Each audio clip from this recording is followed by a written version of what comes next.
In the morning, a column consisting of various Heimdall units are heading southbound towards the western entrance of Vygatov.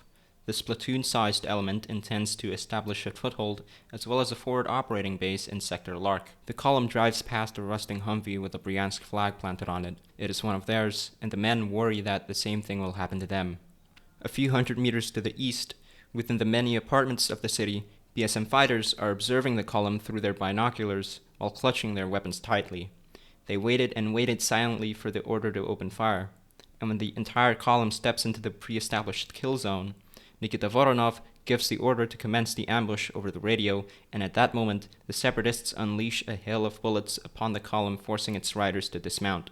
BSM fighters cheer when an IED explodes and destroys the leading Humvee along with the enemy soldiers in it. However, their celebration is cut short when the enemy column returns fire and moves behind a tree line, making it difficult for the defenders to land any shots. 100 meters away, a fighter from the Plamia company with the call sign Alec is holding an Xbox controller and watches as the column with infantry at the front approaches a specific tree line.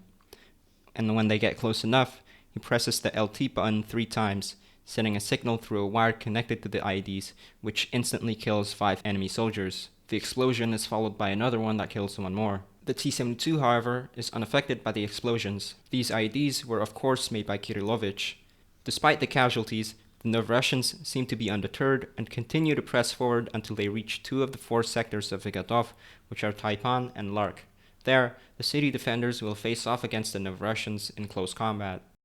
In the Taipan sector, a Humvee squad from the Vygatov battalion was engaged in street battles with separatist forces.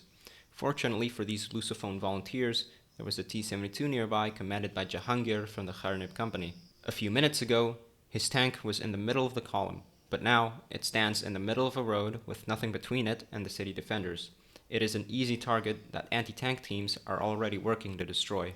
While slowly reversing into a defilade on the side of the road, it was hit by an RPG round, destroying most of the reactive armor on its front hull. The separatist who fired the shot tried to get to cover, but it was too late as the tank's gunner had already sent a heat shell flying towards him, which kills him instantly. Jahangir's T-72 fired another shot around the same area before stopping at the defilade.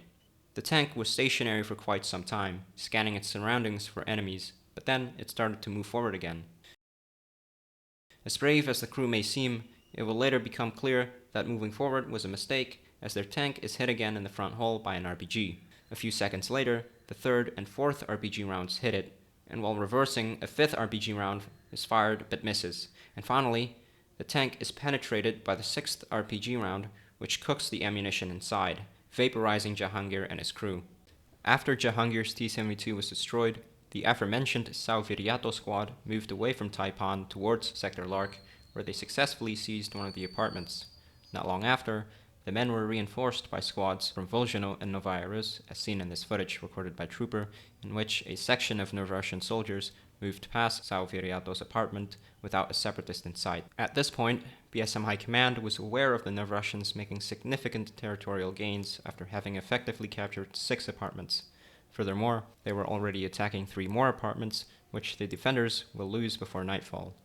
BSM High Command understood that the manpower issues were beginning to show. However, they remained adamant and weren't discouraged one bit from defending the city.